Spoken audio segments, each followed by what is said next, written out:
بسم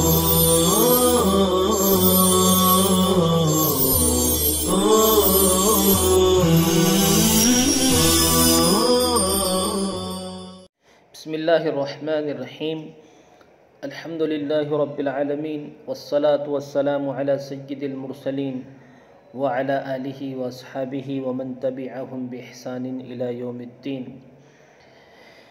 اگلا شعر ہے ولولا ایادی الدہر فی الجمع بیننا غسلنا فلم نشعر له بذنوبی وللترک للإحسان خیر لمحسن اذا جعل الإحسان غیر ربیبی۔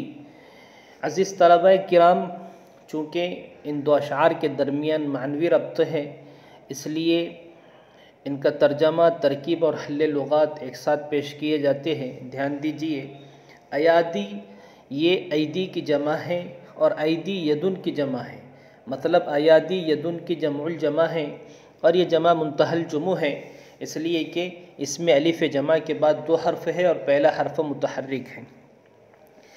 اس کے حقیقی معنی تو آتے ہیں ہاتھ، لیکن اہل عرب احسانات اور انعامات کے لیے لازمی معنی کے طور پر اس لفظ کا استعمال کرتے ہیں، اس لیے اس کا یہاں معنی ہے احسانات۔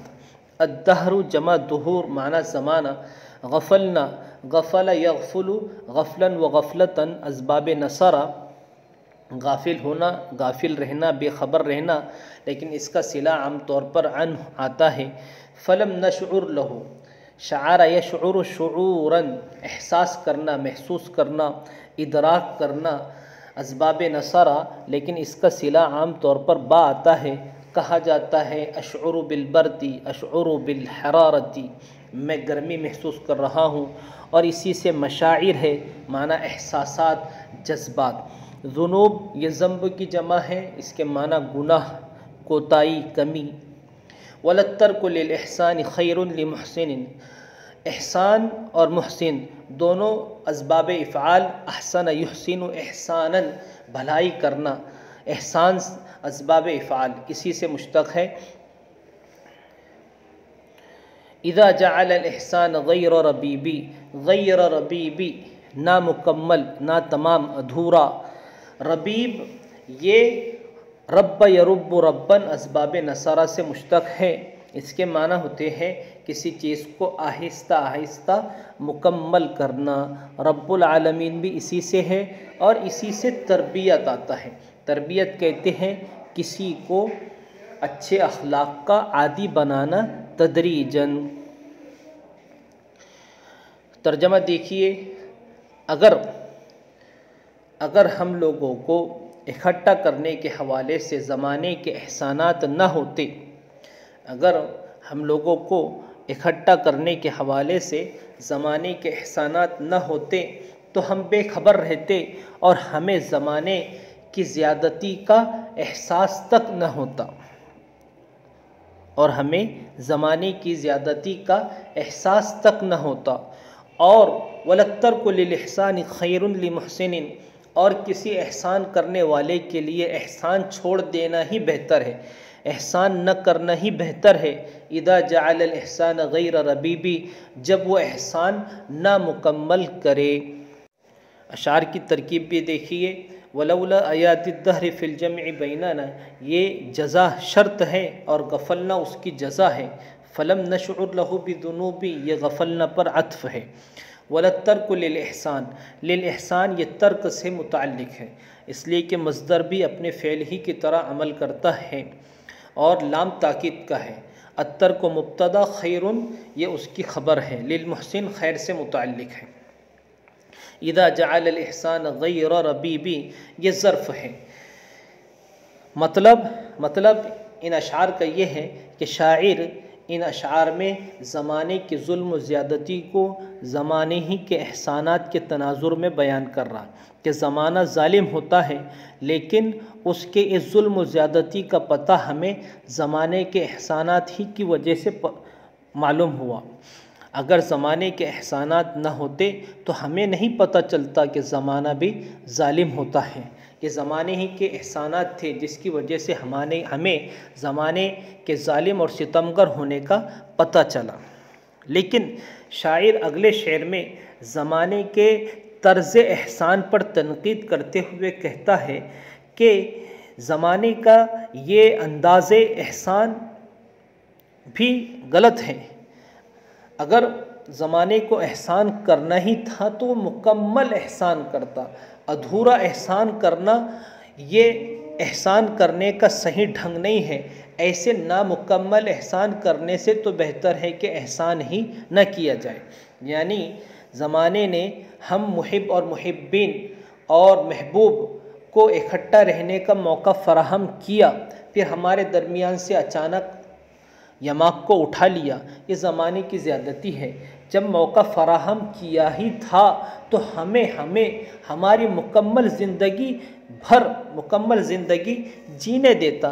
اچانک ہمارے درمیان سے یماق کو اٹھا لینا اور ہمارے درمیان فراق کی لمبی خلیج تعمیر کر دینا، یہ زمانے کا صحیح ڈھنگ کا احسان نہیں ہے۔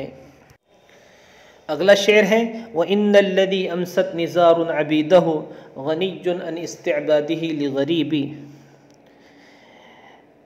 امسا یمسی امساء، یہ افعال ناقصہ میں سے ہے اور شام کے وقت کسی کام کے واقع ہونے یا کسی کام کے کرنے کی خبر دی جاتی ہے اس کے ذریعے، لیکن یہاں یہ سارت کے معنی میں ہے۔ نزار ایک بہت عرب کا بڑا قبیلہ ہے۔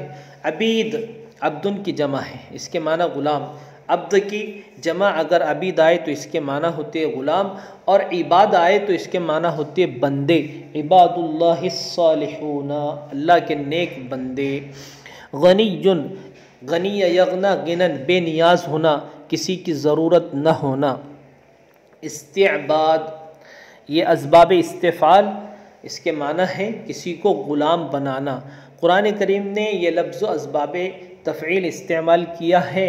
وَتِلْكَ نِعْمَةٌ تَمُنُّهَا عَلَيَّ أَنْ عَبَّدْتَ بَنِي إِسْرَائِيلَ أَنْ عَبَّدْتَ بَنِي إِسْرَائِيلَ۔ لغریب، غریب معنی اجنبی، اس کے جمع آتی ہے غربا۔ یہ غریب اردو والا غریب مراد نہیں ہے۔ الذی اس میں موصول، امست نزار عبیدہ یہ صلہ موصول صلہ مل کر ان کا اسم، غنی اس کی خبر، اور ان استعبادہ لغریبی یہ غنی سے متعلق ہے۔ ترجمہ دیکھیے، یقیناً وہ شخص کہ سارا قبیلہ نزار جس کا غلام بن گیا ہو، وہ کسی اجنبی کو غلام بنانے سے بے نیاز ہے۔ یقیناً وہ شخص کہ سارا قبیلہ نزار جس کا غلام بن گیا ہو، وہ کسی اجنبی کو غلام بنانے سے بے نیاز ہے۔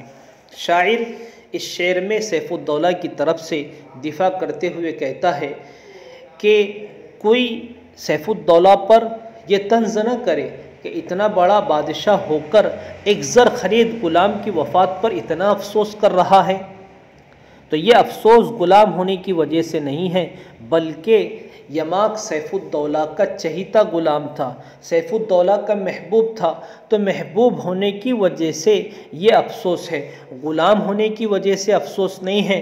غلامی کے لیے تو سارا قبیلہ نزار موجود ہے۔ اگلا شعر ہے کفا بصفا والود رقا لمثلہ، کفا بصفا والود رقا لمثلہ وبالقرب منہ مفخرا للبیب۔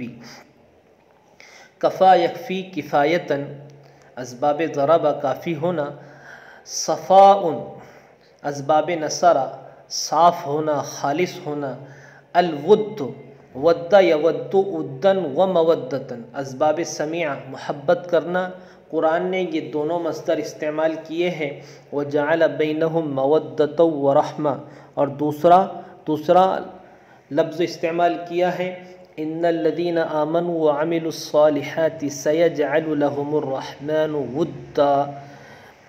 رقاً یہ باب ضرب یضرب سے ہے، اس کے معنی ہے غلام ہو جانا۔ وبالقرب منہ مفخرا للبیب، مفخر وہ کارنامہ جس پر فخر کیا جائے، للبیب جمع البا عقل مند شخص، لبن جمع الباب اس کے معنی ہوتے ہیں عقل، اور اسی قرآن نے استعمال کیا ہے اولو الالباب۔ ترجمے سے پہلے ترکیب دیکھیے، کفا فعل ہے، بصفا الودی یہ اس کا فاعل ہے، اور عام طور پر کفا کے فاعل پر با زائدہ ہوتا ہے، لہٰذا با زائدہ ہے، اور کفا الود یہ کفا کا فاعل ہے، رقن یہ تمیز ہے، اور بالقرب منہ یہ بصفا الودی پر اس کا عطف ہے، اور مفخراً یہ بھی بالقرب فاعل کی تمیز ہے۔ ترجمہ دیکھیے، سیف الدولہ جیسے شخص کا غلام ہونے کے لیے خلوص محبت ہی کافی ہے۔ سیف الدولہ جیسے شخص کا غلام ہونے اور بننے کے لیے خلوص محبت ہی کافی ہے، اور سیف الدولہ کا تقرب عقل مند شخص کے فخر کے لیے کافی ہے۔ سابقہ شعر میں قبیلہ نزار کے غلام ہونے کی بات کی گئی تھی کہ سارا قبیلہ نزار سیف الدولہ کا غلام بن گیا ہے۔ وہ غلام بننے کی دو وجہ یہاں بیان کی گئی ہے۔ پہلی وجہ سیف الدولہ کا خلوص محبت، کہ خلوص محبت ہی ہر ایک کو سیف الدولہ کا غلام بنا لیتی ہے، اور دوسری وجہ یہ ہے کہ معاشرے میں سیف الدولہ کا تقرب باعث سعادت سمجھا جاتا ہے، اس لیے ہر عقل مند اس سعادت کو پانے کے لیے بے چین ہوتا اور پانے کے لیے سیف الدولہ کے پاس آتا ہے اور اسی کا ہو کر رہ جاتا ہے۔ اگلا شعر ہے، فعوض سیف الدولة الأجر إنه فعوض سیف الدولة الأجر إنه اجل مصاب من اجل مصیبی۔ عوض یہ مجہول کا صیغہ ہے، عوض یعوض تعویض، کسی کو اجر دینا، عوض دینا، بدلہ دینا، الاجر جمع اجور، ثواب اور محنت، اجل یہ صیغہ تفضیل ہے، اس کے معنی ہے عظیم، عظیم تر، جل یجل جلالتاً، اجل صیغہ تفضیل ہے، عظیم تر، بزرگ تر، اسباب سمیعہ، عظیم ہونا، بزرگ ہونا، مصاب یہ اس میں مفعول کا صیغہ ہے، اصابہ یصیب اصابتاً کسی کو ثواب دینا، اجر دینا، اور مصیب یہ اسی کا اس میں فاعل ہے۔ فعوض سیف الدولہ، سیف الدولہ عوضہ کا نائب فاعل ہے، اور الاجر مفعول بہ ہے۔ ترجمہ دیکھیے، سیف الدولہ کو عوض میں اجر عظیم دیا جائے، یہ دعائیہ کلمہ ہے، اور عام طور پر دعائیہ کلمہ مجہول صیغے میں استعمال کیا جاتا ہے، جیسے کہا جاتا ہے غفر لہ، عفی عنہ، زید مجدہ وغیرہ۔ ترجمہ، سیف الدولہ کو عوض میں اجر عظیم دیا جائے، یقیناً وہ عظیم تر ثواب دینے والے کی طرف سے بزرگ تر ثواب پانے والا ہے، یقیناً وہ عظیم تر ثواب دینے والے کی طرف سے بزرگ تر ثواب پانے والا ہے۔ مطلب اس شعر کا یہ ہے کہ اس میں دعا کی جا رہی ہے کہ خدائے پاک سے میری دعا ہے کہ سیف الدولہ کو اس حادثہ کبریٰ پر بہتر سے بہتر اجر دیا جائے، چونکہ یہ اجر خدائے بزرگ و برتر کی جانب سے دیا جائے گا اس شخص کو جو خود بھی عالی مرتبت ہے، لہٰذا اجر بھی عالی ہونا چاہیے، جیسا سائل ویسا معطی۔